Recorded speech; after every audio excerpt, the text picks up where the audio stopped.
If Iran is willing to walk through the door of opportunity that's presented to them, then I have no doubt that it can open up extraordinary opportunities for Iran and their people. My preference is for peace and diplomacy, and this is one of the reasons why I've sent a message to Congress that now is not the time for us to impose new sanctions.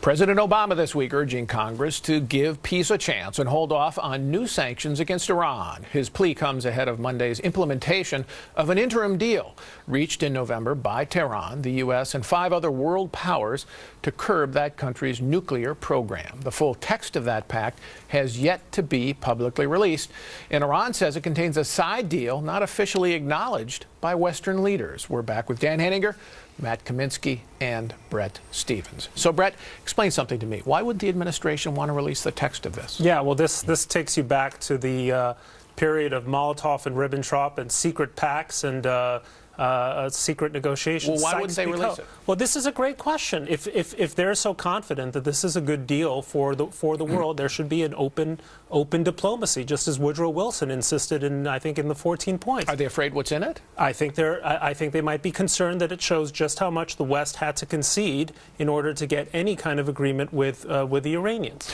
Now, there's this brutal fight behind the scenes between the administration and the Senate, Matt, where 59 senators have signed on to this bill that would offer new sanctions if the final deal negotiations fail. They wouldn't be right now, but it'd be if. Conditional. Right. And the administration is really putting pressure on Democrats not to sign on to this, but 59 senators support it. Why are the senators so why are they, even the senators of the president's own party, doing this? Because they don't trust President Obama's judgment here, and they're not convinced that he's going to get a good deal with Iran.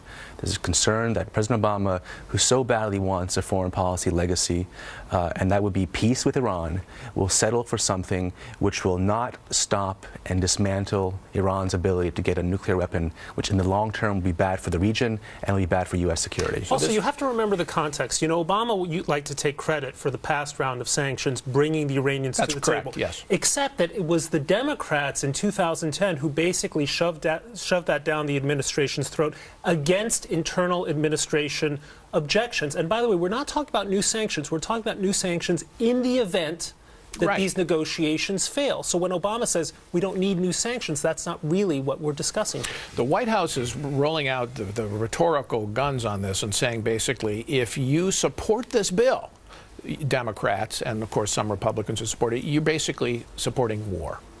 Well, it's mainly a rhetorical gun, and I think Matt has put his finger on it. Barack Obama has shown himself to be variable and unpredictable in matters of foreign policy.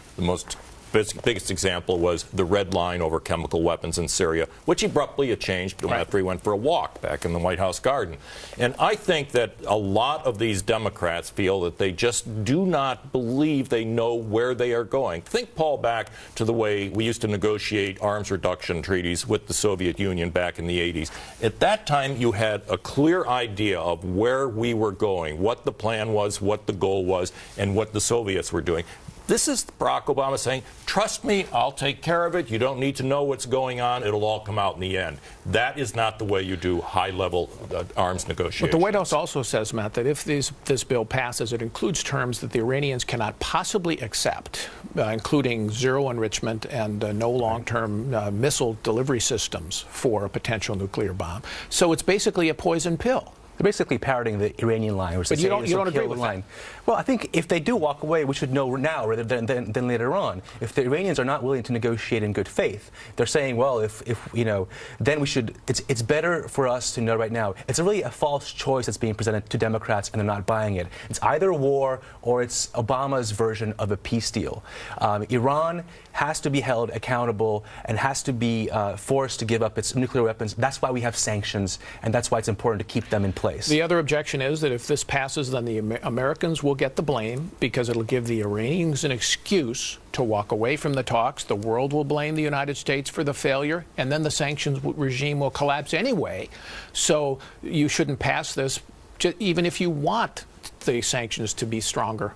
later on. Well, I mean, are we engaged in a popularity contest with the Iranians, or are we trying to stop them from getting a nuclear weapon? And that's what's so disconcerting about a lot of the talk with Iran. Now, by the way, there was broad public approval and international approval for strikes on Syria. At least people like Francois Hollande, the Saudis, were willing to go along with it, and that didn't, that international approval didn't mean anything in the end. The objective is to stop Iran from getting within reach of a nuclear weapon. It's not about winning the hearts and minds of the population in Canada or Germany or Japan. Is it going to pass, Matt, this bill?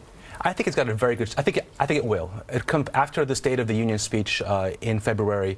The Democrats are actually sticking with their support for this bill, and it's close to veto proof. Matt? I don't think it will pass, but it's a useful fight, like the Panama Canal Treaty, to just show how weak the president is. Dan? I agree. I don't think it's going to pass. I think the Democrats will step back, but the point has been made. I think Harry Reid is going to find a way to kill it, Matt. I'm afraid. He always does if it's going to put the president in a veto position. We have to take one more